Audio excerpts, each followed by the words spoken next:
Okay, excretory product and ऑस्मोरेग्युलेशन हा lesson आपण याआधी स्टार्ट केलेला आहे. तर या लेसन मध्ये आधीच्या लेक्चर मध्ये तुम्ही काय स्टडी केलं? युरिन फॉर्मेशन आपण बघतोय. सो युरिन फॉर्मेशन मध्ये सगळ्यात फर्स्ट तुम्हाला काय सांगितलं? Ultra filtration. ब्लडचं फिल्ट्रेशन होणार आहे. फिल्टर झाल्यानंतर फिल्ट्रेट जे आहे त्याची अमाऊंट भरपूर असते.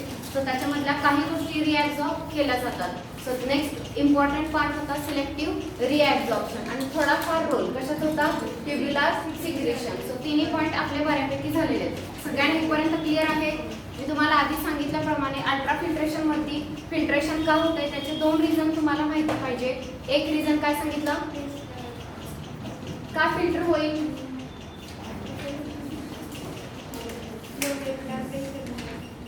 Glomerular blood pressure. Correct. Glomerulus मध्ये जे ब्लड आहे त्याच्या प्रेशरमुळे ब्लड फिल्टर आउट होणार आहे. आणि सेकंड रिझन काय सांगितलं? सेकंड याच्यामध्ये किती लेअर क्रॉस करायचे त्यांना? येस, 3. कुठले 3? Endothelium of blood capillaries, squamous epithelium of the Bowman's capsule. Correct. आणि त्या दोघांमध्ये बेसमेंट मेम्ब्रेन. हे 3 लेअर क्रॉस करून जे फिल्ट्रेट आहे ते कुठे अॅक्युमुलेट होणार आहे? In the lumen of Bowman's capsule. Bowman's कॅप्सूलच्या ल्युमेन मध्ये हे अॅक्युमुलेट होईल.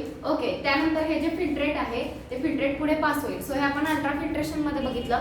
फिल्ट्रेट भरपूर तयार होतं, त्यातलं बरंचसं न्यूट्रिएंट रिॲब्झॉर्ब केलं जातं. सो नेक्स्ट रिॲब्झॉर्प्शन पण आपण बघितलं. PCT, DCT, loop of Henley, त्याचा डिसेंडिंग, असेंडिंग लिम्ब आणि कलेक्टिंग डक्ट. वेगवेगळ्या पार्ट मध्ये वेगवेगळ्या गोष्टी रिॲब्झॉर्ब केल्या जातात. हे सगळ्यांनी व्यवस्थित लक्षात घ्या.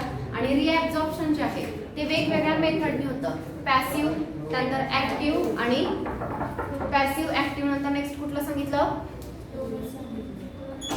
ओके. पॅसिव्ह होतं, ऍक्टिव्ह होतं काही ऑस्मोसिस. सो मेजर ते 2 रोल आहेत. ओके. सो हे आपण बघितलं सिलेक्टिव्ह रिॲब्झॉर्प्शन आणि ultra filtration. Okay. Next concentrated urine तयार करण्यासाठी काउंटर करंट मेकॅनिझम एक प्रेझेंट असतो. सो आज आपण काउंटर करंट मेकॅनिझम पाहणार आहोत.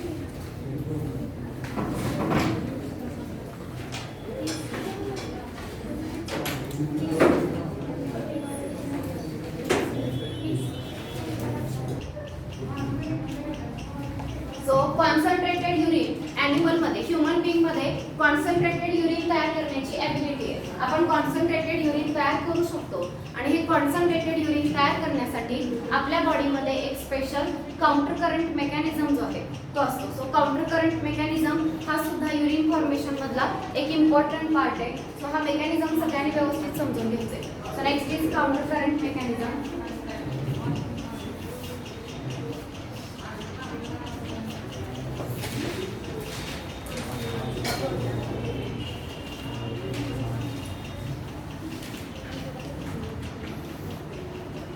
ओके. आता काउंटर करंट मेकॅनिझम मध्ये काय सांगितले बघा. Mammals have ability to produce concentrated urine. Mammals कडे कोणती ॲबिलिटी आहे?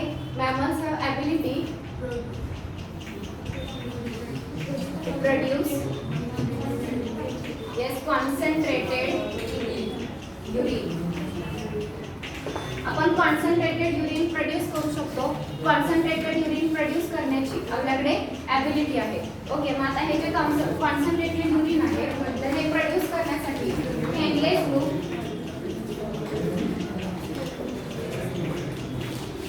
अँड व्हासा रेक्टा यांच्यामध्ये होणारा काउंटर करंट मेकॅनिझम जो आहे हा इम्पॉर्टंट असतो. इकडे सेकंड बेंच बोलू नका.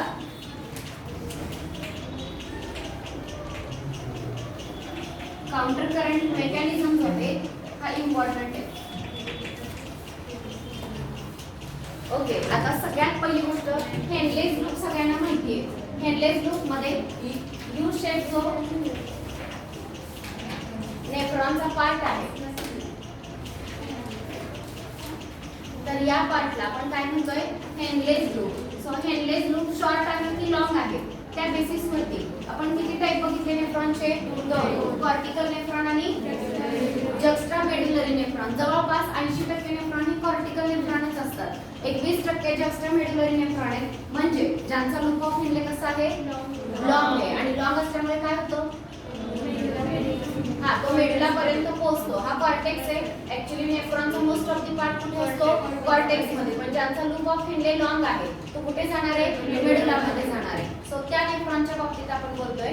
सो जे जक्स्ट्रा मेडुलरी नेफ्रॉन आहे ज्यांचा लूप ऑफ हेनले कुठे गेलेला आहे? मेडुला मध्ये. त्या नेफ्रॉनच्या बाबतीत हा जो लूप ऑफ हेनले आहे तर या लूप ऑफ हेनले मध्ये दोन लिंब आहेत, डिसेंडिंग आणि असेंडिंग. तर ही पहिली गोष्ट loop of Henle important role play करणार आहे. आणि दुसरा आहे भासा रेक्टा. तर भासा रेक्टा म्हणजे काय? तर इथून बाहेर पडणारी जी ब्लड व्हेसल आहे तिला आपण काय म्हणतो? इफ्रंट. इथं आणणारी एफ्रंट असते. इथं ब्लड आणणारी एफ्रंट आणि बाहेर निघणारी इफ्रंट. तर इफ्रंट आर्टेरिओल जे आहे तर या नेफ्रॉनच्याच बाजूला कॉईल होत असते आणि या नेफ्रॉनच्या बाजूला ब्लड व्हेसलचं नेटवर्क तयार केलं जातं. याला म्हटलं जातं पेरिट्युब्युलर कॅपिलरी. तिला काय म्हणायचंय? पेरिट्युब्युलर म्हणजे ट्युब्युलच्या बाजूला असणारी पेरिट्युब्युलर कॅपिलरी असं म्हटलं जातं. आता यात पर्टिक्युलरली लूप ऑफ हेनले जो आहे त्याच्या बाजूला जी कॅपिलरी प्रेझेंट असते, जसा लूप ऑफ हेनले आहे तशाच टाइपची ब्लड कॅपिलरी याच्या फक्त याची मी ड्रॉ करून दाखवली. लूप ऑफ हेनलेच्या बाजूला जसा लूप ऑफ हेनले आहे तशाच टाइपची ब्लड कॅपिलरी बाजूला प्रेझेंट आहे. सो व्हाईट कलरने जो दाखवलाय त्याला तुम्ही म्हणताय लूप ऑफ हेनले. आणि लूप ऑफ हेनलेच्या बाजूला जे ब्लड व्हेसलचा यू शेप स्ट्रक्चर आहे याला आपण काय म्हणणार आहोत? भासा रेक्टा. एवढं क्लिअर झालं का? येस. आपण काय शिकतोय? आपल्याकडे कसलं युरिन तयार करण्याची ॲबिलिटी आहे? कॉन्सन्ट्रेटेड. कॉन्सन्ट्रेटेड म्हणजे कसलं युरिन? ज्याच्यामध्ये आयन्स, युरिया भरपूर आहे आणि पाणी कसं आहे? खूप. जर पाणी युरिन मधून जायला लागलं तर त्या युरिनला काय म्हणायचं? Dilute urine. आणि त्या युरिन मधलं मॅक्झिमम वॉटर ऍब्झॉर्ब करून घेतं तर तेच युरिन कसं होणार आहे? कॉन्सन्ट्रेटेड. सो आपल्याला कॉन्सन्ट्रेटेड युरिन तयार करता येतं म्हणजे आपण काय करतोय? युरिन मधलं मॅक्झिमम वॉटर रिॲब्झॉर्ब करतोय. रिॲब्झॉर्ब करता येते आपल्याला. मग हे करण्यासाठी कोणाचा इम्पॉर्टंट रोल आहे? हेनलेज लूप आणि भासा रेक्टा. हेनलेज लूप कळलाय सगळ्यांना? दोन टाइपचे नेफ्रॉन लक्षात ठेवा. जे नेफ्रॉन जक्स्ट्रा मेडुलरी आहे ज्यांचा लूप ऑफ हेनले मेडुला मध्ये गेलेला आहे. ओके. त्या लूप ऑफ हेनलेच्या बाजूला ब्लड कॅपिलरीचं जे नेटवर्क आहे त्याला काय म्हणतोय आपण? भासा रेक्टा. ओके. आता याच्यामध्ये काउंटर करंट असतो म्हणजे काय असतो? बघा, flow of filtrate. Flow of filtrate in Henle's loop is in opposite direction. Okay. तर बघा, हा जो लूप ऑफ हेनले आहे याच्यामधून फिल्ट्रेटचा जो फ्लो आहे त्याची डायरेक्शन कशी असते? अपोजिट. म्हणजे बघा, इथून फिल्ट्रेट कसं जाणार आहे? डिसेंडिंग मधून कसं जाणार आहे? डाऊनवर्ड. आणि असेंडिंग मध्ये कसं जाणार आहे? अपवर्ड. म्हणजे फिल्ट्रेटची डायरेक्शन कशी झाली? एकमेकींच्या अपोजिट. सो याला म्हणायचं काउंटर करंट. जेव्हा डायरेक्शन दोन फ्लोची डायरेक्शन एकमेकांच्या अपोजिट आहे तेव्हा त्याला काय म्हटलं जातं? Counter current. एवढं क्लिअर आहे? ओके. सो हेनलेज लूप मधून जे फिल्ट्रेट पास होणार आहे त्यांची direction opposite. So it is counter current. Okay. Flow of blood in Vasa recta is also in opposite direction. Vasa recta मधून जे काही ब्लड फ्लो होणार आहे त्याची डायरेक्शन सुद्धा कशी आहे? अपोजिट.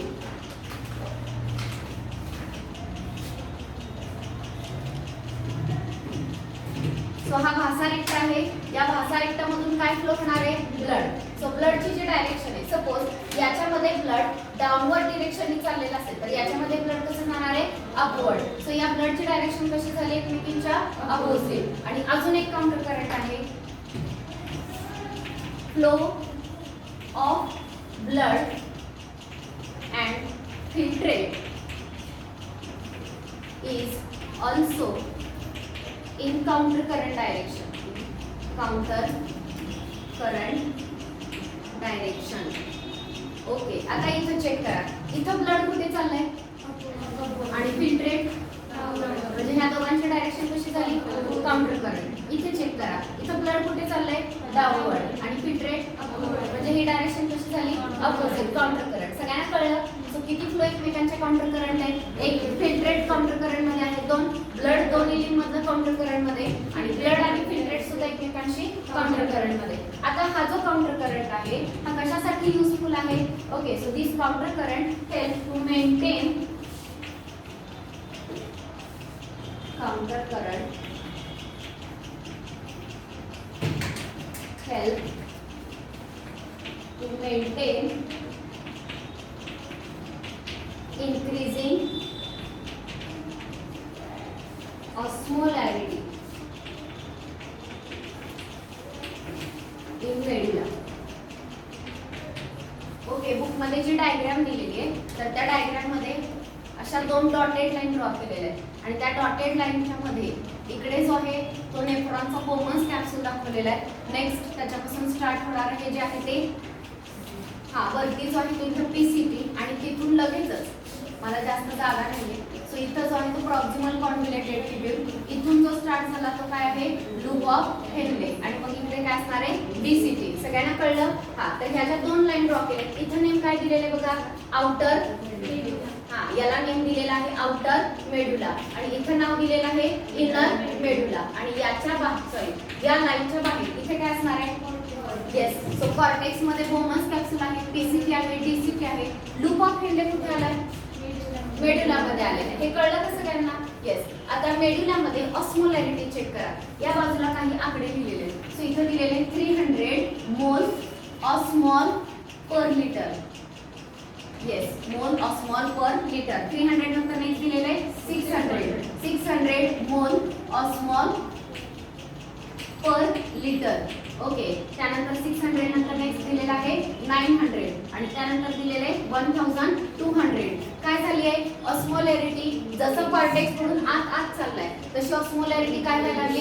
इन्क्रीज. ओके, मी आताच काय म्हटलं? हा जो काउंटर करंट मेकॅनिझम आहे हा कशासाठी युजफुल आहे? To maintain increasing osmolarity in medulla मध्ये जी ऑस्मोलॅरिटी इन्क्रीज होते 300 पासून ते 1200 पर्यंत, ही इन्क्रीजिंग ऑस्मोलॅरिटी मेंटेन करण्यासाठी कोणाचा रोल आहे? या काउंटर करंट मेकॅनिझमचा. एवढं सगळ्यांना कळलंय का? बघा आतापर्यंत मी सांगितलेलं. मी काय सांगितलं? सगळ्यात पहिल्यांदा मॅमल्सकडे कोणती ॲबिलिटी आहे? कॉन्सन्ट्रेटेड युरिन रिलीज करण्याची. सांगा बरं, का कॉन्सन्ट्रेटेड युरिन रिलीज करायचंय? कॉन्सन्ट्रेटेड म्हणजे काय? ज्या युरिन मध्ये वॉटर कमी आहे त्याला काय म्हणणार तुम्ही? कॉन्सन्ट्रेटेड. का बरं कॉन्सन्ट्रेटेड रिलीज करायचंय? आपण टेरेस्ट्रियल ऑर्गॅनिझम आहे, जमिनीवरती राहणाऱ्या ऑर्गॅनिझमला पाणी कमी मिळतं as compare to aquatic organism. So आपल्याला आपलं पाणी काय करायचंय? सेव्ह करायचंय. खूप जर पाणी गेलं तर काय होईल? डिहायड्रेशन. तुम्हाला माहिती आहे आपल्या बॉडीमध्ये 5 लिटर ब्लड आहे, त्याचं व्हॉल्यूम सतत मेंटेन केलं जातं. 5 लिटर पेक्षा जर कमी झालं तर ब्लड प्रेशर कमी होत जातं, आणि 5 लिटर पेक्षा ब्लड जर जास्त झालं तर ब्लड प्रेशर इन्क्रीज होणार.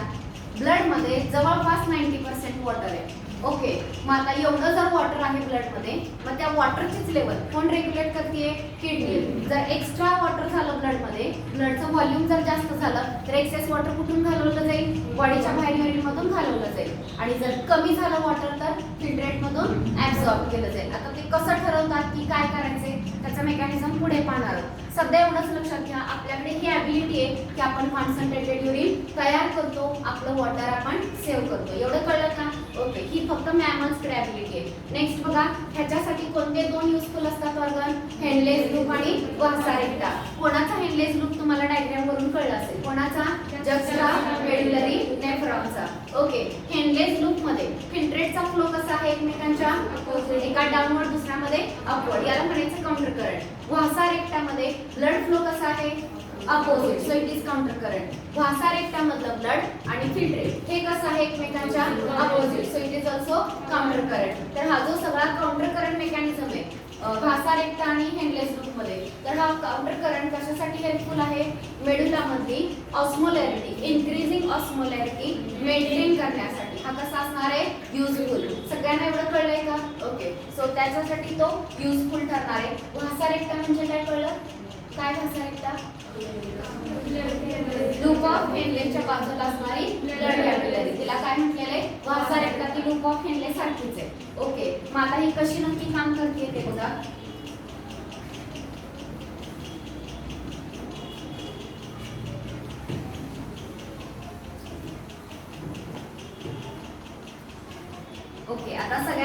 महत्वाचं स्टेटमेंट लक्षात ठेवा, gradient in medulla is medullary interstitium हा शब्द वापरलाय. Gradient in medullary interstitium is mainly caused by urea and NaCl. हा आपण जो ग्रेडियंट हा शब्दाचा अर्थ काय, ग्रेडियंट म्हणजे कमी मग जास्त मग अजून जास्त मग अजून जास्त, टप्प्याटप्प्याने वाढणे, याला काय म्हटलं जातं, ग्रेडेशन, ग्रेडियंट म्हणून. सो इथं कशाचा तयार झालेला आहे ग्रेडियंट, म्हणजे सॉल्टचा ग्रेडियंट काय करून ठेवलेला आहे, तयार केलेला आहे. हा ग्रेडियंट कोणामुळे तयार झालेला आहे, दोन गोष्टींमुळे, युरिया आणि NaCl. तुम्ही युरिया रिॲब्सॉर्ब होतो हे ऐकलंय, कुठे युरिया रिॲब्सॉर्ब होतो, आपण 4 पार्ट शिकलो, PCT, loop of Henley, TCV आणि कलेक्टिंग टर्म. 4 पैकी कोण युरिया ऍब्सॉर्ब करतो, collecting term. Okay, so collecting term काय करतो, युरिया ऍब्सॉर्ब करतो. तुम्हाला मी असंही म्हटलेलं की खरं तर युरिया काय आहे, वेस्ट आहे, त्यालाच आपल्याला रिमूव्ह करायचंय. पण बॉडी कशाला युरिया ऍब्सॉर्ब करेल, तर मेडुलामध्ये काय ठेवायची आहे, हाय ऑस्मोलॅरिटी मेंटेन करायची. ती मेंटेन करण्यासाठी थोडाफार युरिया काय केला जातो, ऍब्सॉर्ब केला जातो, नंतर तो रिमूव्ह सुद्धा होतो. कसा होतो, तर कलेक्टिंग डक्ट मधून ऍब्सॉर्ब झालेला युरिया कुठे येईल, मेडुलामध्ये. मेडुलामधून कुठे जातो, पुन्हा त्या असेंडिंग लिम्ब मध्ये जातो आणि पुन्हा तिथून रिमूव्ह होतो. थोड्या वेळासाठी त्याला ऑस्मोलॅरिटी मेंटेन करण्यासाठी यूज केलं जातं. सो या स्टेटमेंट मध्ये काय लक्षात ठेवायचंय, मेडुलामध्ये जो ग्रेडियंट तयार झालेला आहे सॉल्टचा, हा कोणामुळे तयार झालाय, दोन गोष्टींमुळे, युरिया आणि NaCl. ओके, मग आता पुढे काय होते बघा, कसं ऍब्सॉर्ब करणार आहे. So NaCl is transported. कोण NaCl ऍब्सॉर्ब करतो, डिसेंडिंग की ascending, असेंडिंगली.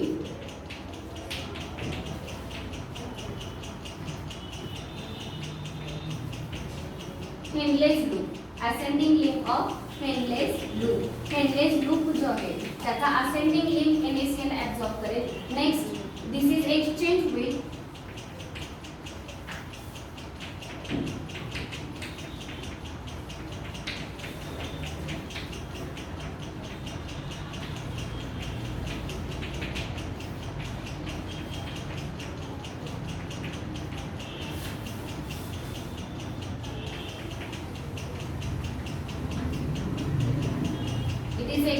Descending limb of vasa रेक्टा.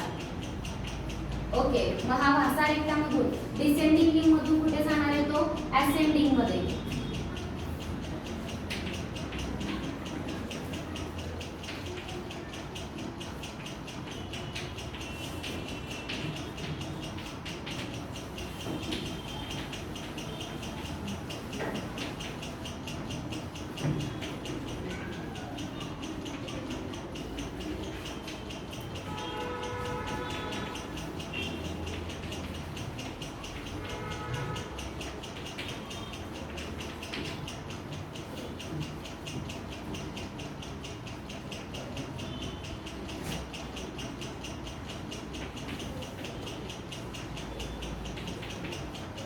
सगळे पॉइंट बघा. सगळ्यात फर्स्ट NaCl कोणी ऍब्सॉर्ब केला, तुम्ही आधी शिकलेला आहात. डिसेंडिंग लिंक कोणाला परमिएबल असतो, वॉटरला, आणि असेंडिंग लिंक NaCl ला, इलेक्ट्रोलाइटला, बरोबर. सो सगळ्यात पहिला असेंडिंग लिंक जो आहे तो काय करेल, NaCl ऍब्सॉर्ब करेल. NaCl ने ऍब्सॉर्ब केलेला असेंडिंग लिंक ने ऍब्सॉर्ब केलेला NaCl कुठे जाणार, व्हासा रेक्टाचा. हा कुठला लूप आहे, डिसेंडिंग लिंब आहे बघा. ज्याच्यातून फ्लो अपवर्ड जातो त्याला असेंडिंग म्हणायचं आणि ज्याच्यातून फ्लो डाऊनवर्ड जातो त्याला डिसेंडिंग म्हणायचं. येस, पहिल्यांदा NaCl फिल्ट्रेट मधला ऍब्सॉर्ब केला असेंडिंग लिंब ऑफ लूप ऑफ हेनले. तिथून तो NaCl कुठे गेला, व्हासा रेक्टाच्या डिसेंडिंग लिंब मध्ये. आता हा NaCl इथून फ्लो होत कुठे येईल, असेंडिंग लिंब मध्ये, आणि असेंडिंग लिंब मधून हा NaCl कुठे टाकला जातो, बाजूच्या मेडुलामध्ये. सो मेडुला मेडुलामध्ये जर NaCl आला तर NaCl मुळे काय होणार आहे, बाजूचा मेडुला कॉन्सन्ट्रेटेड होणार आहे किंवा तिथं सॉल्ट कॉन्सन्ट्रेशन इन्क्रीज होणार आहे. सो NaCl कसा फ्लो होतं हे सगळ्यांना कळलं. कशा वेळी फ्लो झाला, पहिला ऍब्सॉर्ब केला असेंडिंग लिम्फनी, ह्याच्याकडे ॲबिलिटीज नाही ऍब्सॉर्ब करायची. याने ऍब्सॉर्ब केलेला कुठे जाणार आहे, ब्लड मध्ये. सगळं ऍब्सॉर्ब केलेलं ब्लड मध्ये जातं. ब्लड मध्ये डिसेंडिंग लिम्फ ऑफ वासा रेक्टा मधून कुठे येणार, असेंडिंग मध्ये. आणि असेंडिंग काय करेल, तो NaCl बाजूला रिलीज करेल. आता काय होईल, इथे NaCl जास्त ना, बरोबर का, जास्त झालं. कोणी ऍब्सॉर्ब केल्यामुळे, असेंडिंग लिम्फ मधल्या ब्लड मधून तो NaCl बाजूला आल्यामुळे इथे NaCl जास्त. आता हा descending limb of loop of Henley हा काय ऍब्सॉर्ब करणार आहे, वॉटर ऍब्सॉर्ब करणार आहे. बाजूला जर सॉल्ट जास्त झालं तर हा वॉटर काय करेल, अजून जास्त ऍब्सॉर्ब करेल, नाही का. बाजूचं सॉल्ट कॉन्सन्ट्रेशन वाढलंय ना, त्याला डायल्यूट करण्यासाठी म्हणून इथं काय केलं जाईल, वॉटर जास्तीत जास्त ऍब्सॉर्ब केलं जाईल आणि फिल्ट्रेट कसं काय होत जाईल, कॉन्सन्ट्रेटेड. समजते सगळ्यांना? ओके. सो यावेळी बाजूच्या ऑस्मोलॅरिटी हाय ठेवली. सगळ्यांना कळलं. मेडुलामध्ये ग्रेडियंट जो आहे तो कुठल्या दोन सॉल्टमुळे, युरिया आणि NaCl. ओके. NaCl ऍब्सॉर्ब करण्याचं काम कोण करेल, ascending limb of loop of Henle. Ascending lymph मधून तो कुठे जाईल, वासा रेक्टाच्या डिसेंडिंग लिम्फ मध्ये. वासा रेक्टाच्या डिसेंडिंग लिम्फ मधून वासा रेक्टाच्या असेंडिंग लिम्फ मध्ये. आणि वासा रेक्टाच्या असेंडिंग लिम्फ मधून तो NaCl बाजूच्या मेडुलामध्ये रिलीज केला जाईल. समजलं? सो या वेळी मेडुलामध्ये सॉल्टचं कॉन्सन्ट्रेशन हाय, पण त्याला डायल्यूट करण्यासाठी हा डिसेंडिंग लिम्फ काय करेल, जास्तीत जास्त वॉटर ऍब्सॉर्ब करेल. त्यातून वॉटर जो आहे तो ऍब्सॉर्ब केला जाईल.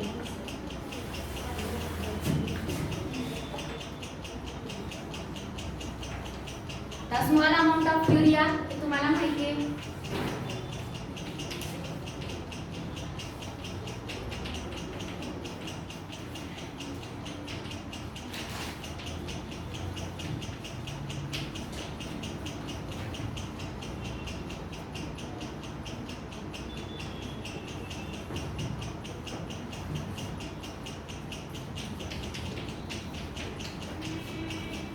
तुम्ही शिकलेला आहे. याचा पुढे लास्ट पार्ट म्हणजे हा DCT असेल आणि DCT नंतरचा पुढचा जो पार्ट आहे तो काय असतो, कलेक्टिंग डक्ट. कलेक्टिंग डक्टचा हा पार्ट कुठे असतो, कॉर्टेक्स मध्ये. आणि हा पार्ट मेडुलामध्ये. लक्षात घ्या, जे जे मेडुलामध्ये येत आहे तेच हा मेकॅनिझम किंवा तेच हा ग्रेडियंट मेंटेन करू शकतात. सो कलेक्टिंग डक्ट काय ऍब्सॉर्ब करणार आहे, थोड्या प्रमाणात युरिया ऍब्सॉर्ब करेल. आणि त्या युरियामुळे सुद्धा बाजूचं सॉल्ट कॉन्सन्ट्रेशन काय होणार, हाय. आणि त्याला डायल्यूट करण्यासाठी वॉटरचं ऍब्सॉर्प्शन काय होत जाणार आहे, वाढत जाणार आहे. जेवढं जास्त वॉटर ऍब्सॉर्ब केलं जाणार तेवढं तुमचं युरिन कसं होणार, concentrated. So this was about the counter current mechanism. किती मुलांना कळला बघा, कळला नसेल तर विचारा.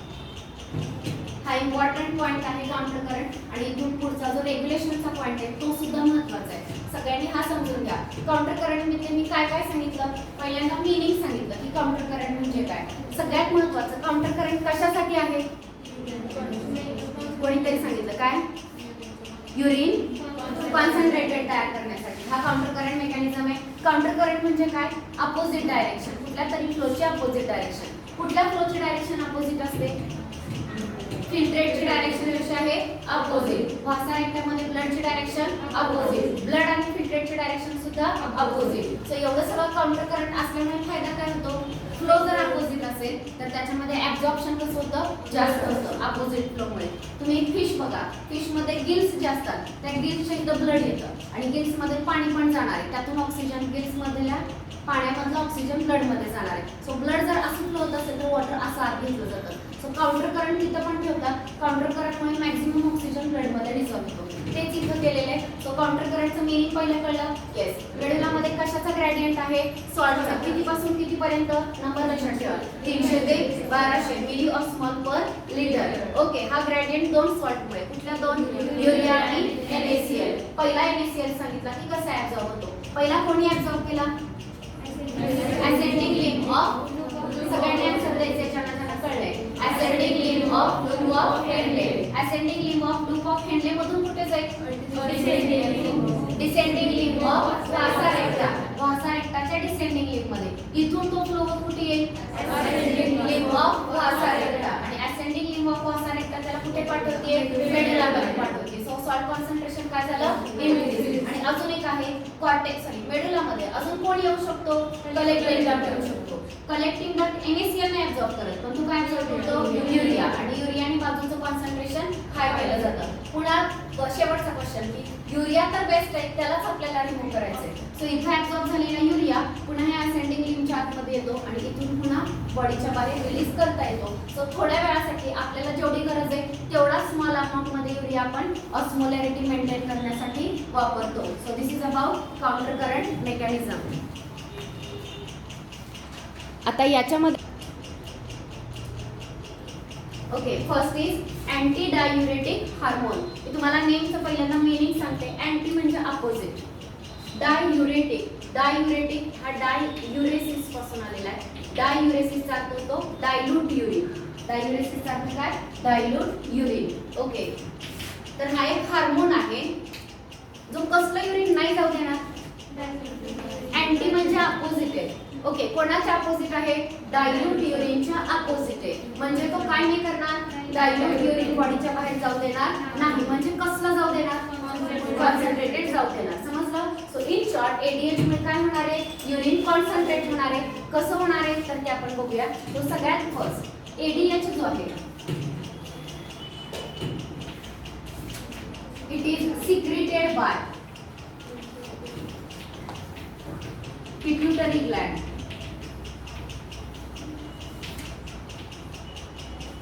ऍक्च्युली हायपोथॅलॅमस सिक्रेट करतो. Secreted by hypothalamus. ठीक आहे, आता हे काय कन्फ्युजन आहे पिट्यूटरी ग्लॅंड आणि हायपोथॅलॅमस ते बघा. किती तुम्हाला समजत असेल तर ठीक, नाही समजलं 12वीला तुम्हाला ते होणारच आहे. फक्त ऐका, हायपोथॅलॅमस हा एक ब्रेनचा पार्ट आहे. इमॅजिन करा हा वरचा जो तो हायपोथॅलॅमस आहे आणि याच्यापासून एक मेन ग्लँड आपल्या बॉडीमध्ये अराइज होते आणि या ग्लँडला म्हटलं जातं pituitary Gland.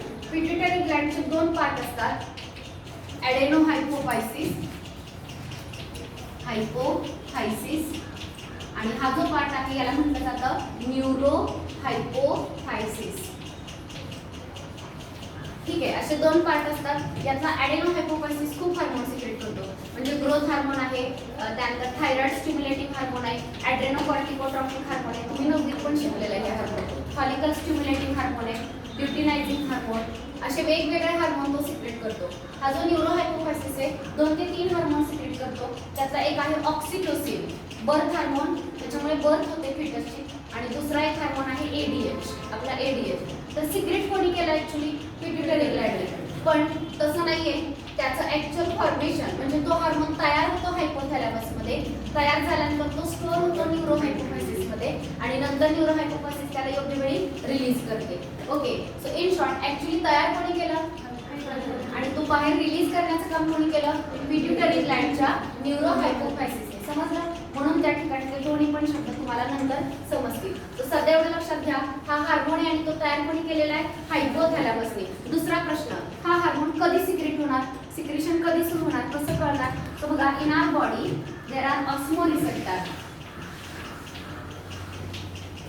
Osmo receptor in body get stimulated or get activated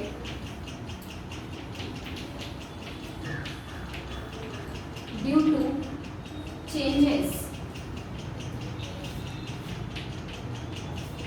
in blood volume.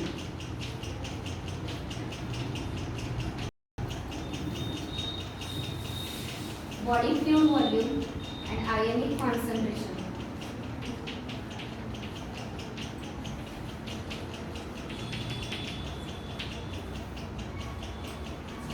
Excessive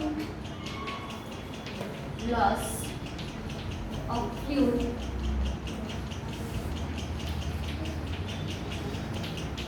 activate these receptors.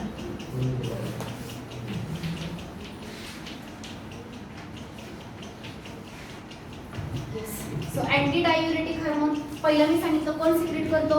Hypothalamus. दुसरा प्रश्न आहे की कधी सिक्रेट करायचा? कसं कळणार? त्याचं काम काय पुढे बघूया. पण कधी सिक्रेट करायचा? तर आपल्या बॉडीमध्ये काय प्रेझेंट असतात? ऑस्मो रिसेप्टर वेगवेगळ्या लोकेशनला. तर हे जे ऑस्मो रिसेप्टर आहेत ते कधी ऍक्टिव्हेट होतात?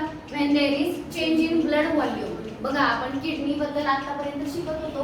किडनी आपल्याला कशाला हेल्प करते? एक्सक्रिशनला हेल्प करते, बरोबर? युरिया रिमूव्ह करायला हेल्प करते. पण किडनीचं तेवढं एकच काम नाहीये, खूप काम आहे. आता हे तुम्हाला इथं लक्षात येईल. ब्लड व्हॉल्यूम जे आपलं आहे सपोज 5 लिटर त्यापेक्षा जास्त पण होऊ देणार नाही, कमी पण होऊ देणार नाही. ओके, सो जर बघा it is activated due to changes in blood volume. Blood volume जर कमी जास्त झालं की ऑस्मोरिसेप्टर काय होतात, ऍक्टिव्हेट होतात. पर्टिक्युलरली कधी ऍक्टिव्हेट होतात बघा, due to changes in blood volume and ionic concentration. Excessive loss of fluid activate this receptor. Excessive loss of fluid म्हणजेच वॉटर. आपल्या युरिन मधून जेव्हा एक्सेस वॉटर लॉस व्हायला लागेल तेव्हा आपलं युरिन कसं होईल, कॉन्सन्ट्रेटेड की डायल्यूट. डायल्यूट. जेव्हा एक्स्ट्रा वॉटर युरिन मधून जातं तेव्हा ते युरिन कसं झालं, डायल्यूट. ओके, आणि युरिन मधलं पाणी कमी झालं की ते कसं झालं, कॉन्सन्ट्रेटेड. हे नीट लक्षात ठेवा सगळ्यांनी. हे कळलं तर पुढचं कळणार, हे नाही कळलं तर नाही कळत. ओके, सो बघा सगळ्यात फर्स्ट सांगितलं की excessive loss of body fluid activate this receptor. म्हणजे बॉडी मधलं खूप वॉटर जर लॉस झालं तर कोण ऍक्टिव्हेट होणार, ऑस्मोरिसेप्टर कोणाला ऍक्टिव्हेट करणार, आणि हायपोथॅलॅमस काय रिलीज करणार, अँटी डायुरेटिक हार्मोन. सगळ्यांना एवढं कळलं का? येस. नेक्स्ट बघा, अँटी डायुरेटिक हार्मोन जो आहे त्यालाच व्हॅसोप्रेसिन असं सुद्धा म्हटलं जातं, ADH. It is also known as vasopressin. दोन्हीही नेम लक्षात ठेवा. अँटी डायुरेटिक हार्मोनला व्हॅसोप्रेसिन असं सुद्धा म्हटलं जातं. नेक्स्ट बघा, anti diuretic hormone facilitate reabsorption of water from distal part or lateral part of the tubule.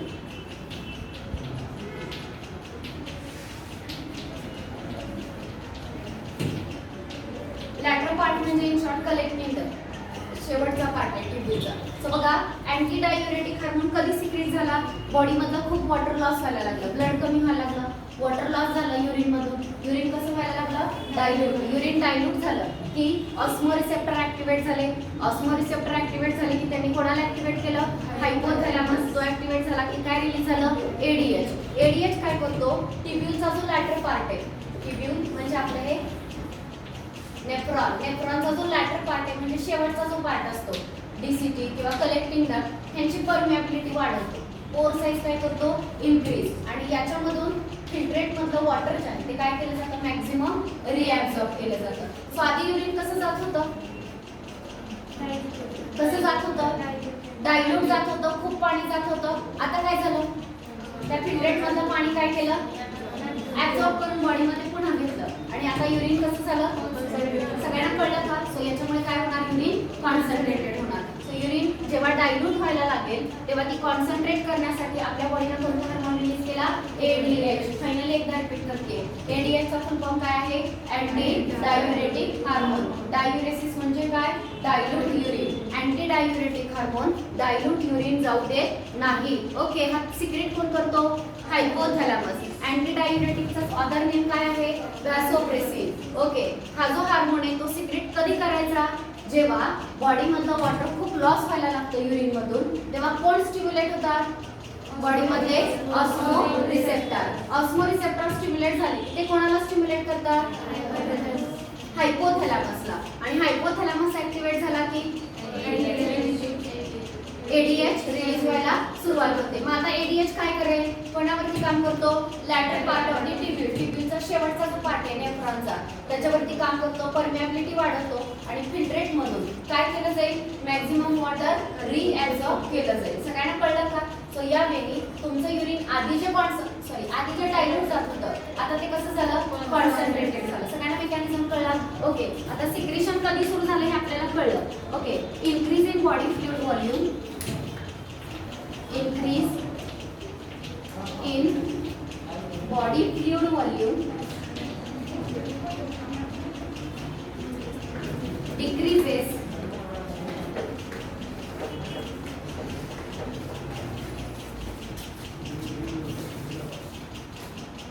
on switch off osmoreceptor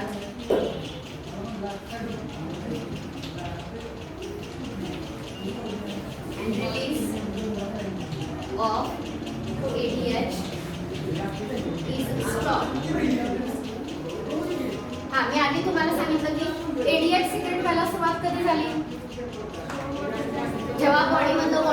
केलं, ब्लडचं volume काय झालं, कमी झालं. ब्लडचं व्हॉल्यूम वाढलं, बॉडीमध्ये वॉटरची लेवल वाढली की पुन्हा काय होणार, ऑस्मो रिसेप्टर काय होणार, स्विच ऑफ, बंद होणार. ऑस्मो रिसेप्टर बंद होणार, ते बंद झाले तर कोणाला सिग्नल नाही जाणार, नाही जाणार. आणि हायपोथॅलॅमसला सिग्नल नाही गेला तर तो एडीएच सिक्रेट करायचा स्टॉप करणार. इन शॉर्ट सिंपल मेकॅनिझम आहे. बॉडीमधलं खूप पाणी गेलं तर ब्लड काय होणार आहे, कमी होणार. ते कमी झालं की कोण ऍक्टिव्हेट होतात, ऑस्मो रिसेप्टर. तो ऍक्टिव्हेट झाला की हायपोथॅलॅमस एडीएच सिक्रेट होणार. सिक्रेशन कधी थांबवायचं, बॉडीमधलं फ्लुइड वाढलं, ब्लड व्हॉल्यूम वाढलं की ऑस्मो रिसेप्टर बंद. ते बंद झाले की हायपोथॅलॅमस स्टॉप, तो सिक्रेशन काय करेल, स्टॉप करेल. हे काम स्टॉप होईल. सगळ्यांना कळलं. So this is about the ADH. पहिल्यांदा युरिन कॉन्सन्ट्रेटेड रिलीज करायचं की डायल्यूट रिलीज करायचं हे ठरवण्यासाठी सुद्धा काय आहे, हार्मोन्स आहेत. खूप पाणी पिलं, ब्लड व्हॉल्यूम खूप वाढलं, युरिन कसं रिलीज केलं जाईल, dilute. Okay, body volume, fluid volume खूप कमी व्हायला लागलं ब्लडचं की काय केलं जाईल, एडीएच रिलीज करून फिल्ट्रेटमधलं वॉटर पुन्हा ऍब्सॉर्ब करून घेतलं जाईल. सो नीट लक्षात ठेवा, किडनी फक्त एक्सक्रीशन नाही करत, किडनी बॉडीमधलं फ्लुइड व्हॉल्यूम सुद्धा रेग्युलेट करते. एक ब्लड चेक नॉर्मल लेवल काय करते, मेंटेन करते. समजलं. सो एक मेकॅनिझम आपलं झालेलं आहे.